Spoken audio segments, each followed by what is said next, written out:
I got fired from Lowe's, bro. I was playing Call of Duty. This is 2019, so Modern Warfare. Lowe's, is that what you're talking about? Yeah. In Lowe's? 2019 Call of Duty was fire, bro. So I was playing that. I ended up going to work that day. I was terrible at that job. Like they hate. The only reason why I didn't get fired a long time ago, cause the way that job worked, only the headquarters could fire you. Like the store manager can't fire you. So I just always find a loophole not to get fired. Okay. But I ain't find a loophole that day. So they sent me there. They told me not to come back. Justify yeah, they told me not to come back. So I'm panicking. In the back room. I called Dylan and I'm like, yo, let's get this team on. Let's get this second YouTube channel jumping. Like I'll make these videos. And Dylan's one of those guys where it's like, you got to show me. So he was like, make a video, send it to me, and I'll see what I think about it. So at that time, I did that, and then the main engineer at the studio. What kind of video was it? I don't know. I think I just cooked up one of their kits that they dropped in like November and October. You cooked up one of the kits? Like you would just make it with it? You said? Yeah, I was just making the beat. What was the idea for the second channel, I guess? It was for their kits. For the kits, yeah, it was for their kits and like tutorials, just to have more content outside the podcast. So I cooked up to their like, I think they had some shit called a Popeyes kit. Remember that when the Popeyes chicken sandwich came out? Yeah. They dropped a kit to that was like themed that. So I think I cooked up to that. And then at that same time when I got fired, the main engineer at the studio, he took a vacation. And his vacation was only supposed to be a month. But he ended up being on vacation all the way up till May. So I became the main engineer that day. And then I did that video, sent it back to Dylan. At the time, I didn't edit videos. I didn't know nothing about making. So you just shot the whole video raw and then just... I shot the whole video and I paid my boy who do music videos like $300 to edit it. Like he was taxing me to edit those videos. So I sent that to Dylan. It was trash, dog water, booty. But Dylan was rocking with it. He was rocking with it though? So at that time, it was like he said he's gonna start like a Team PG channel. And he had another dude named Fernuto at the time, who was on the same type of time like I was with the videos. So that's how the channel came about. And then, to be honest, what was that channel called? It's not the Clips channel. Like, nah, it's a Team Producer Grind channel. Team Producer Grind. Yeah.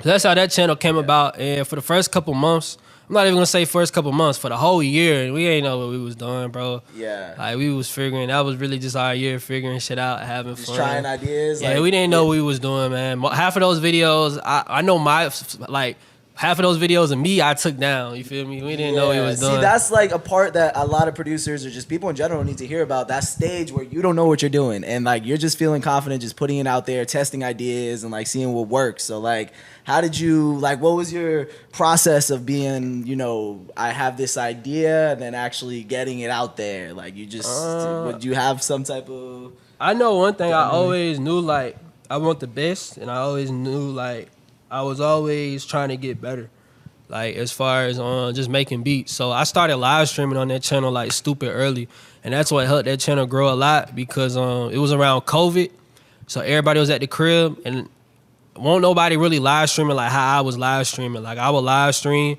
for like, and at the time I didn't have a studio like at my crib or nothing. I didn't even have a computer. I was using the studio. We had the Studio B room. I was using their computer.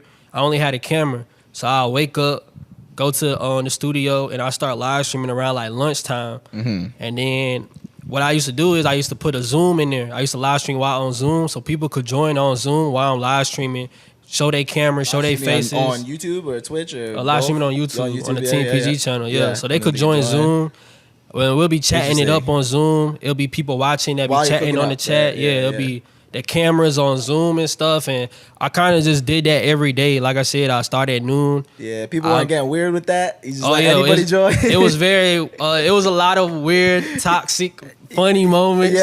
But it was fun though. Like I said, we started at noon, and then I'll make about 10 beats, and then at around 5 o'clock, what I used to do, I get the loops out to the whole live stream, and I give them 2 hours to cook up.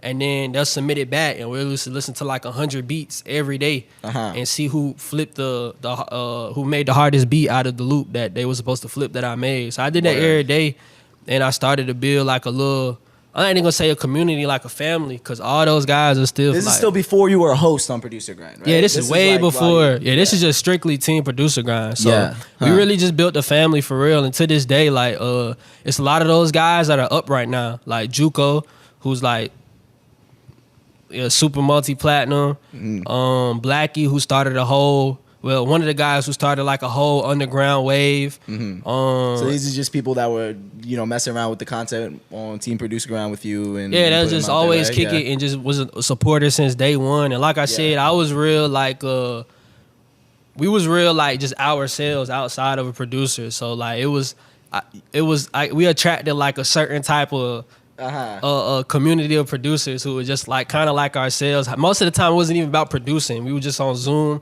making beats and talking about everyday stuff. So that's how I kind of built that. Do you feel like you are like, do you have any problems with overthinking or creative? I made this creative thing, I invested 10 hours into it, and now it's like, it's not exactly what I want to do. Do you just press play and just release it anyways, or how do you feel about those situations? Not now. Back then I was like, in 2021, 2020, there was times like for a month I'll drop a video every day, and people think like I used to like just make a whole bunch of videos and schedule them. I'll wake up 6 in the morning and make the video, edit it, and get it dropped by 12 o'clock. So like at that time I was just trying to get stuff out, push it, and just build, you feel me? And I was really like just taking like the Team PG channel with everything and just telling everybody like I got this and just push it. And shout out to Dylan, because he was just really letting me do what I do, knowing I still had a whole bunch of room to grow in different areas and stuff like that. But as far as like overthinking, I do that a lot. Even to this day I overthink. It'll be Sundays where I'll be excited, get all this done and stuff, and then it'll be days where I don't even think of PG or all the little stuff I done did as nothing. I still think like I haven't even started yet. I feel like I'm just on some like regular like I mean shit, bro. You have it. I mean, you've started and you've gotten to a good point, but you have a super bright future ahead of you.